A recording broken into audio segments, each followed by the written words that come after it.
In the last episode, we followed two traditions to a strange and unexpected meeting place. Gnostic cosmology from the ancient Mediterranean, Buddhist teaching from the high plateau of Tibet. No contact between them, no shared language, no borrowed mythology. And yet, the same description, the same diagnosis. Consciousness, caught in something it cannot see, maintained by forces that use the mind's own nature against it. In this episode, we go deeper into that description. Not into history, into the mechanics.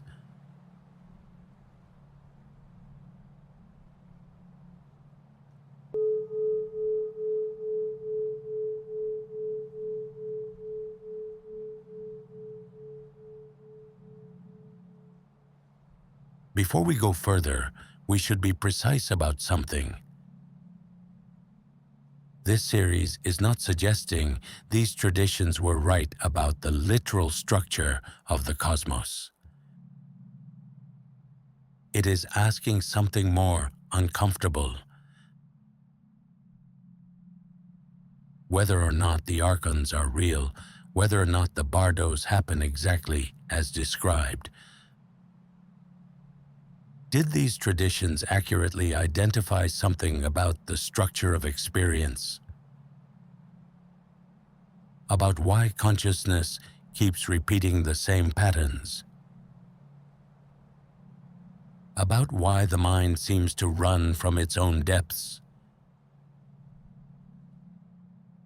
Contemporary science has learned something about consciousness that the ancient traditions might have recognized.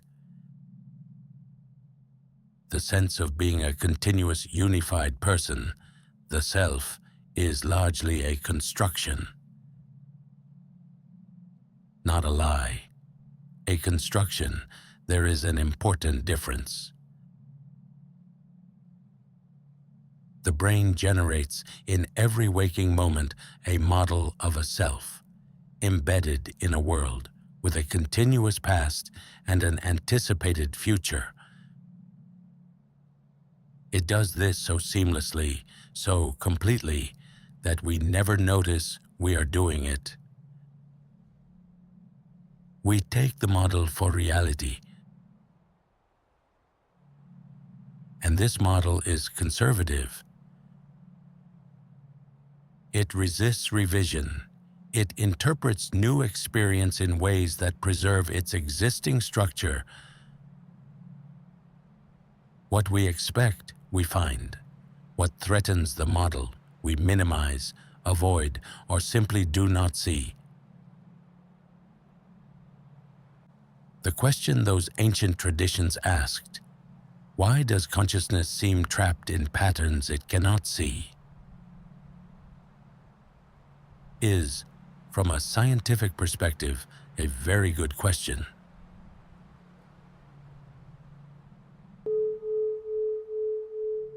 In Buddhist tradition, the personification of these forces has a name, Mara.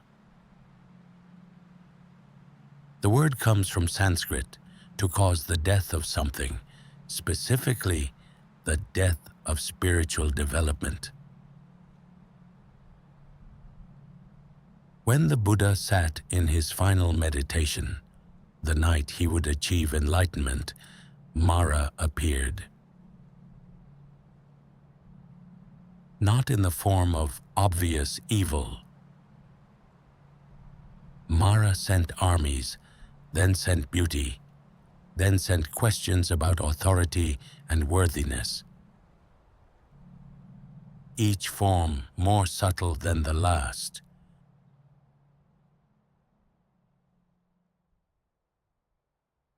The Buddha did not fight Mara. He did not flee. He touched the earth.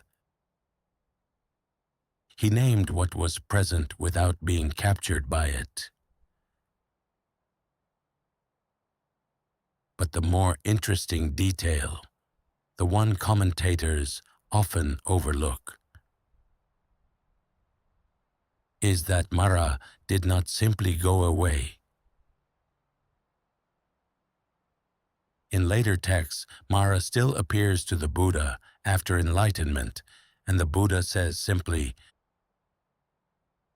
"I see you." The teaching is subtle.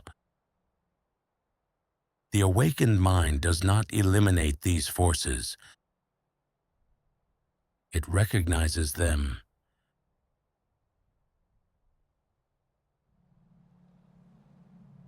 The Tibetan teachings describe the Bardo as a state of profound disorientation. Consciousness, stripped of its usual anchors, becomes desperate. It reaches for anything familiar. It latches onto any signal that resembles what it knew. The problem, the traditions say, is not the reaching itself. The problem is what we reach for when we cannot tolerate the silence of our own presence. This description does not require a Tibetan metaphysics to be recognized.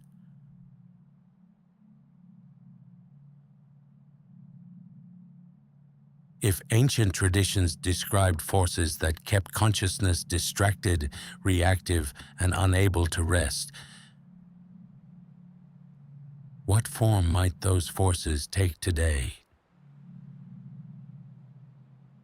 This is not a moral argument. It is not a sermon about technology. It is an observation. Human attention has what engineers sometimes call exploit vulnerabilities. Stimuli patterns it finds almost impossible to resist. Novelty, social comparison, unresolved stories, the suggestion of threat. These were likely useful features in the ancestral world. In an environment designed at scale to engage exactly these vulnerabilities. They operate somewhat differently. The prison in every version of this story works best when the prisoner believes they are free.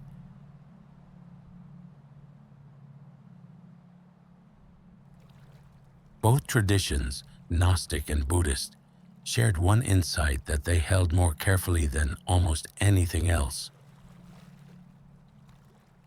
The deepest form of the trap is not ignorance of spiritual things. It is the use of spiritual ideas as another form of unconsciousness. Another comfortable story, another construction the mind can inhabit and call home. This series is aware of the irony. We are, right now, building an elaborate cosmology together. The question worth sitting with, somewhere around here, is what you are doing with it.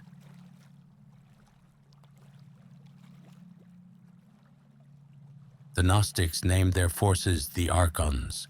The Buddhists named theirs Mara and the Kleshas. The names are different, the function is the same. Something that maintains the pattern of distraction, the habit of reaching, the fear of stillness. Something that works best when it is not recognized. In the next episode, we follow someone who recognized it and found that recognition was not the end of the difficulty. It was the beginning of it.